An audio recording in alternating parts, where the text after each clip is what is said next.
Hello students, welcome to Mac online lectures. मैं हूं आपके साथ AK सैनी और आप देख रहे हैं fluid mechanics lecture number 25 today. अब तक 24 लेक्चर्स हम डिलीवर कर चुके हैं फ्लूइड मैकेनिक्स के ऊपर। सीरीज में आप उठा कर देख लीजिए, ठीक है जी। लेकिन हाल ही में हमने फ्लूइड स्टैटिक्स में हाइड्रोस्टैटिक लॉ पढ़ने के बाद forces on various submerged plane surfaces को पढ़ना स्टार्ट किया था, जिसमें हॉरिजॉन्टल, वर्टिकल, इंक्लाइंड 3 प्रकार के सर्फेसिस को हमने अच्छे से पढ़ा है, ठीक है जी। आज कुछ नया नहीं करना इस वीडियो में, जो कर लिया है बस उसी को ब्रीफ करने जा रहा हूं, ताकि आपको किसी भी कंपटीशन एग्जाम में या किसी भी एग्जाम में जनरली कोई प्रॉब्लम आपको ना आए। सारा कुछ दिमाग में यहां पे आपके बैठ जाए, ठीक है जी।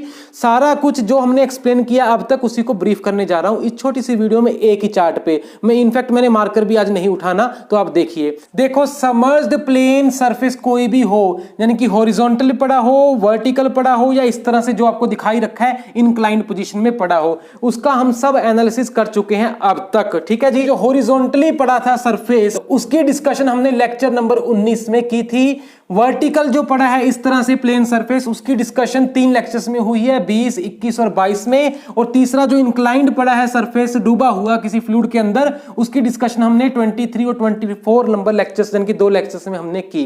सारे लेक्चर्स जो हैं नीचे डिस्क्रिप्शन बॉक्स में जाइए, क्लिक कर देखिए, प्लेलिस्ट पड़ी हुई है, फ्लूइड मैकेनिक्स की भी हैं, दूसरे कोर्सेज की भी हैं, वहीं आपको सारे लेक्चर्स मिल जाएंगे, ठीक है ना। तो अब देख लीजिए, लेक्चर नंबर 1 से पढ़ना शुरू कर दीजिए अगर अब तक आपने नहीं किया, तभी बात बनेगी, ऐसे बात नहीं बनने वाली। तो देखो, सब कुछ डिस्कस कर लिया ना हमने। अब यहां पे सिर्फ मैं आपको ब्रीफ कर रहा हूं कि हमने क्या कुछ याद रखना है फाइनली, अल्टीमेटली।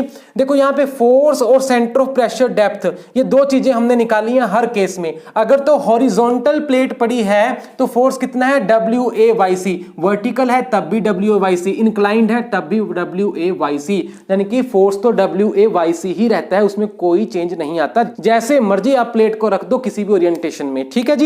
नंबर 1 याद करना आसान है ना, एक ही फॉर्मूला है। उसके बाद सेंटर ऑफ प्रेशर कहां लाई करेगा। सेंटर ऑफ प्रेशर मतलब जहां पर वो पूरा का पूरा फोर्स, हम सपोज कर सकते हैं कि एक जगह पे वो सेंट्रलाइज्ड है, ठीक है ना, तो वो सेंटर ऑफ प्रेशर है। फ्री सरफेस होता है ये वाला जिसके ऊपर एटमॉस्फेयर है, उसके कितने डेप्थ में होगा सेंटर ऑफ प्रेशर P। अगर तो हॉरिजॉन्टल प्लेट पड़ी है तो वो YC के बराबर होगा। YC क्या होता है, देखिए, YC है depth of centre of gravity of plane surface below free surface of liquid, ठीक है जी। और that is equal to Y क्या था, अगर आपने हॉरिजॉन्टल प्लेट रखी हुई है इस तरह से, तो प्लेट Y डेप्थ में है बिलो सरफेस के, ठीक है, वो Y ही है यहां पर, ओके। अच्छा जी, इस केस में YP is equal to YC is equal to Y रहेगा। वर्टिकल अगर आप प्लेट को रख देते हो तब फॉर्मूला बन जाता था YP is equal to YC plus IC upon AYC, ठीक है जी। IC क्या है, IC या movement of inertia of plane surface about an axis passing through its centre of gravity and parallel to OO axis. जब vertical plate को रखते थे तो OO एक्सिस फ्री सरफेस ही था, जब इंक्लाइंड प्लेट को रखा तब OO एक्सिस ये वाला एक्सिस था, जब 90 डिग्री हमने फ्रेम को रोटेट किया था। याद है ना, कुछ मैं भारी डिस्कशन में कुछ नहीं जा रहा, सब कुछ डिस्कस किया हुआ है, यहां तो ब्रीफिंग करनी है मुझे, ठीक है जी। ये टर्म इसमें एक्स्ट्रा ऐड हो जाती है। इंक्लाइंड कर दोगे तो YP is equal to YC plus IC upon AYC इतना रहेगा, लेकिन ये तीसरी टर्म के साथ IC अपॉन AYC मल्टीप्लाई हो जाता है साइन स्क्वायर अल्फा के साथ। अल्फा क्या होता है, प्लेट जितने एंगल के ऊपर पड़ी है, अल्फा एंगल ऑफ इंक्लिनेशन। देखिए, alpha is angle of inclination of plane surface with free surface of liquid.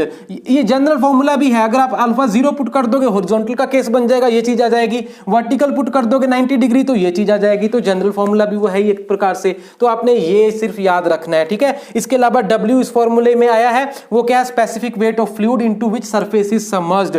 ए क्या है, surface area of submerged plane surface. बाकी मैंने आपको बता ही दिया है, ठीक है। तो ये चीज सिर्फ आपने याद करनी है, इससे आपका सारा कुछ ब्रीफ हो चुका है। अब आपको किसी भी न्यूमेरिकल प्रॉब्लम में भी इवन कोई दिक्कत नहीं आएगी। स्टार्ट कर दीजिए सॉल्व करना बड़े आराम से, कोई चिंता की बात नहीं है। बस कॉन्सेप्ट्स, फंडामेंटल्स को साथ लेकर चलिए, ठीक है। ये हथियार है, ये टूल है, ये अगर साथ में है तो किसी भी डेंस से डेंस फॉरेस्ट में घुस जाओ, न्यूमेरिकल्स की कोई दिक्कत नहीं आने वाली, ठीक है जी।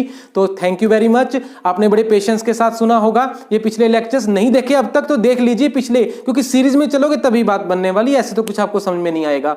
ओके, तो मिलते हैं हम जल्दी ही नेक्स्ट वीडियो में। Thank you very much.